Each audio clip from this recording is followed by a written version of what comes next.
No te acerques tanto al agua, no es una advertencia de tu madre, ni un consejo de pescador, es una regla de supervivencia que el río Magdalena ha escrito con sangre durante décadas. ¿Alguna vez has sentido esa mirada que te hiela la sangre? Esa sensación de que algo desde la oscuridad del fango está contando tus pasos, midiendo tu peso, esperando a que cometas un solo error.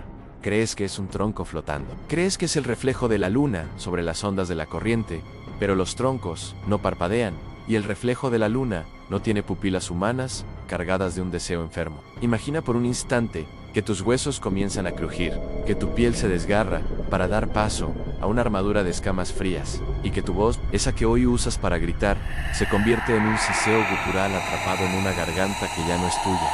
Peor aún, imagina quedar atrapado a mitad del camino. Ni bestia, ni hombre. Un error de la naturaleza con el rostro de un anciano y el cuerpo de un depredador prehistórico. Hoy no vamos a hablar de un cuento de abuelos para dormir a los niños. Vamos a sumergirnos en la crónica de una transformación maldita. Vamos a hablar de Saúl Taborda, un hombre que vendió su alma por un par de ojos de cristal y terminó condenado a ser la pesadilla que acecha en las orillas de Platón. Apaga las luces, aléjate de las ventanas y sobre todo, reza para que no escuches un chapoteo pesado bajo tu cama. Porque el hombre caimán no solo vive en el río, vive en el miedo de todo aquel que se atreve a pronunciar su nombre. Nuestra historia comienza en Platón, Magdalena, un pueblo que en aquel entonces parecía suspendido en el tiempo. Saúl era un hombre joven, de sangre caliente y ojos inquietos. No era un mal hombre en el sentido tradicional, pero tenía una debilidad que sería su ruina. La obsesión. Saúl vivía para observar a las mujeres. Se alimentaba del brillo del agua sobre la piel de las lavanderas y de las risas que escapaban de las jóvenes, que se bañaban en las orillas del río bajo el sol del mediodía. Pero había un grupo en particular que lo desvelaba. Las mujeres más bellas del pueblo solían bañarse en un recodo apartado, un lugar donde el río se ensanchaba y formaba una piscina natural de aguas cristalinas, protegida por una vegetación tan espesa que parecía un muro de esmeralda.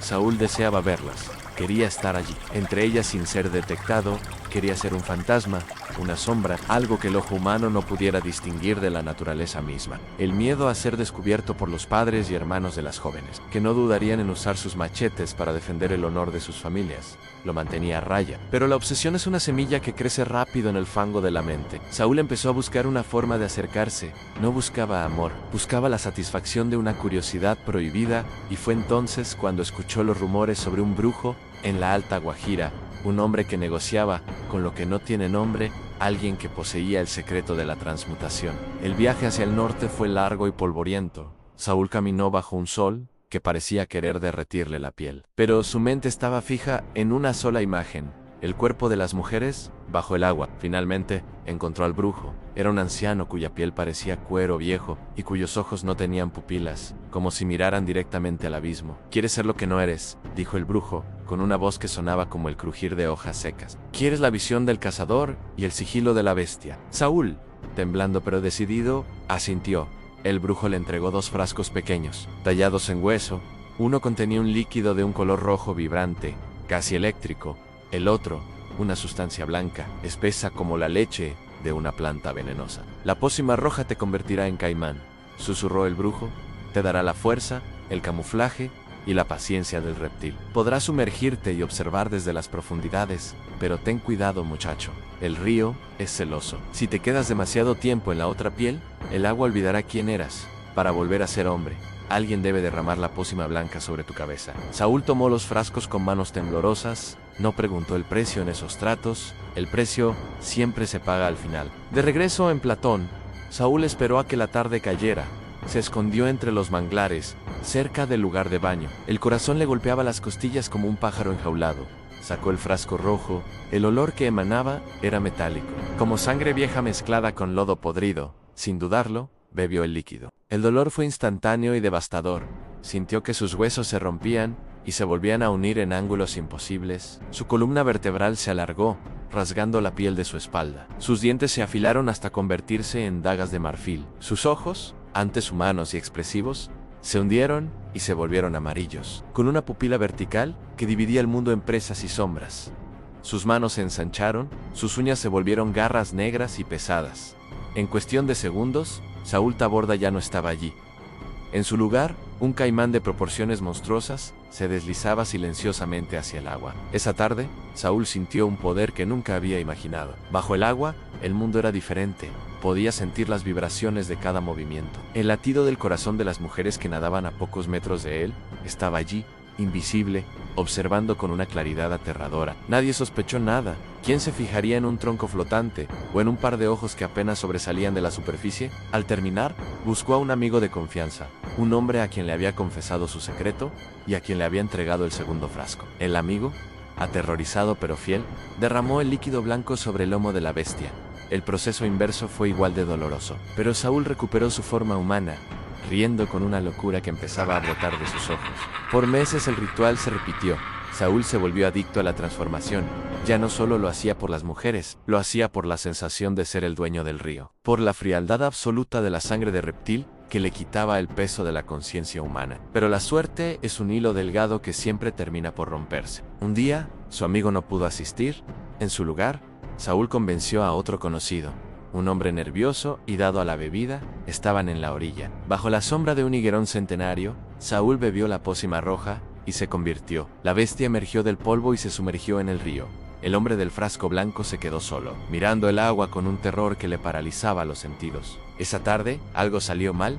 Quizás fue un ruido, quizás una premonición. Las mujeres salieron del agua antes de lo habitual, gritando que algo grande se movía bajo la superficie. El hombre que custodiaba la pócima, al ver a la enorme bestia acercarse rápidamente a la orilla, entró en pánico, pensó que el animal lo atacaría. Sus manos sudorosas resbalaron. El frasco de hueso voló por los aires. El frasco golpeó una piedra y se hizo añicos. El líquido blanco salió disparado. Unas pocas gotas cayeron sobre la cabeza del caimán, pero el resto se perdió para siempre en la tierra y la corriente. Lo que ocurrió después fue un espectáculo de horror que el testigo nunca pudo olvidar. El caimán empezó a convulsionar. El aire se llenó de un sonido que no era un rugido ni un grito, sino un lamento humano filtrado por una garganta de reptil. La cabeza del animal comenzó a ensancharse. Los rasgos humanos de Saúl luchaban por emerger a través de las escamas. El cabello brotó entre las placas óseas. Los ojos amarillos recuperaron algo de la mirada de Saúl, pero el resto del cuerpo se quedó estancado. La transformación se detuvo a la mitad. Saúl quedó atrapado en una forma blasfema, una cabeza humana, con el rostro desencajado por el dolor y la locura, unida al cuerpo masivo y escamoso de un caimán. Sus brazos eran ahora patas cortas con garras, y su lengua ya no podía articular palabra, solo un sicio desesperado que intentaba pronunciar nombres que el río borraba. El amigo huyó gritando, dejando a la criatura sola en el barro. Saúl, o lo que quedaba de él, intentó arrastrarse hacia el pueblo, buscando ayuda, buscando compasión, pero lo que encontró fue el terror de la gente. Cuando los habitantes de Platón vieron a aquella quimera emerger del río, no vieron a un hombre necesitado, vieron a un demonio. Lo atacaron con piedras, con palos, con maldiciones. Rechazado por los suyos, el hombre caimán se refugió en lo profundo del río. La leyenda cuenta que su madre, la única que aún lo amaba, solía ir a la orilla del agua para llevarle su comida favorita, arroz con coco y tajadas de plátano. Ella le hablaba, llorando sobre la corriente, mientras la cabeza humana emergía para comer con dificultad de la mano de la anciana. Pero incluso ese consuelo se terminó. Cuando su madre murió, Saúl se quedó completamente solo. Ya no quedaba nadie que lo reconociera como humano. El hambre y la soledad empezaron a carcomer lo poco que le quedaba de cordura. La cabeza humana se volvió más vieja, más arrugada, más monstruosa, mientras el cuerpo del caimán se hacía más grande y fuerte, alimentándose de los restos que el río arrastraba. Se dice que el hombre caimán se volvió un ser errante. Viajó por todo el Magdalena, desde las ciénagas hasta la desembocadura en bocas de ceniza. Los navegantes de los grandes vapores que cruzaban el río hablaban de una sombra que seguía a los barcos, una sombra con ojos humanos que brillaban con una tristeza infinita bajo la luz de la luna. Si alguna vez te encuentras navegando por el río Magdalena de noche, evita mirar demasiado tiempo hacia las zonas donde el agua parece estar estancada. Los locales dicen que Saúl todavía está allí. No es un espíritu, es algo peor. Es un ser de carne y hueso que ha vivido demasiado tiempo. Imagina por un momento la escena. Estás en un bote pequeño, el motor se ha apagado y el silencio de la selva es absoluto. De repente, el bote se balancea, algo pesado ha rozado el fondo. Miras hacia el agua y ves dos puntos de luz. Crees que es un caimán común, pero cuando la criatura se acerca, te das cuenta de que el cráneo no es alargado, sino redondeado. Ves un cabello ralo y lleno de lodo flotando alrededor de una frente humana, y entonces los ojos te miran. No son los ojos vacíos de un reptil, son ojos que piden perdón, ojos que reflejan décadas de aislamiento y un hambre que no es solo de comida, sino de humanidad. La criatura abre la boca, y en lugar de un rugido, escuchas un susurro ronco, una voz que parece haber olvidado cómo vibrar, pronunciando una sola palabra: ayuda. Pero no te equivoques, el hambre de la bestia es real. Se dice que en sus noches de desesperación, cuando la luna llena le recuerda su antigua vida, el hombre caimán arrastra a los incautos hacia las profundidades, no para devorarlos de inmediato, sino para tener a alguien que lo escuche morir una y otra vez en el silencio del fondo del río. La leyenda del hombre caimán no es solo una historia sobre un hombre que quería ver mujeres desnudas, es una advertencia sobre los límites que el ser humano no debe cruzar. Es el miedo a perder nuestra identidad, a convertirnos en el monstruo que alimentamos en nuestro interior. Hoy en día, en Platón, hay una estatua que recuerda la leyenda. Los turistas se toman fotos y ríen. Pero cuando cae la noche y los turistas se retiran a sus hoteles con aire acondicionado, los habitantes del pueblo cierran bien sus puertas. Saben que el río sigue allí, saben que las pócimas del brujo eran reales, y saben que, en alguna parte de esa inmensidad de agua, café y remolinos traicioneros, hay un par de ojos humanos que no pertenecen a este mundo, esperando a que alguien se acerque demasiado a la orilla. El río Magdalena es ancho y profundo, guarda en su vientre los secretos de miles de años. Pero el secreto más triste y aterrador es el de aquel que quiso ser animal para satisfacer su deseo y terminó siendo una bestia que nunca podrá dejar de ser hombre. Escucha bien, ¿oyes ese sonido? No es el agua golpeando la madera del muelle, es algo que se arrastra, algo que tiene garras, pero que recuerda lo que es tener manos, algo que tiene escamas, pero que aún siente el frío de la soledad. Ten cuidado con el río, porque el hombre caimán sigue teniendo hambre, y su próxima presa podría ser cualquiera que crea que las leyendas son solo cuentos. No cierres los ojos, porque en la oscuridad del agua, él ya te ha visto, y él nunca olvida un rostro humano, porque es lo único que le recuerda lo que alguna vez perdió, y nunca podrá recuperar.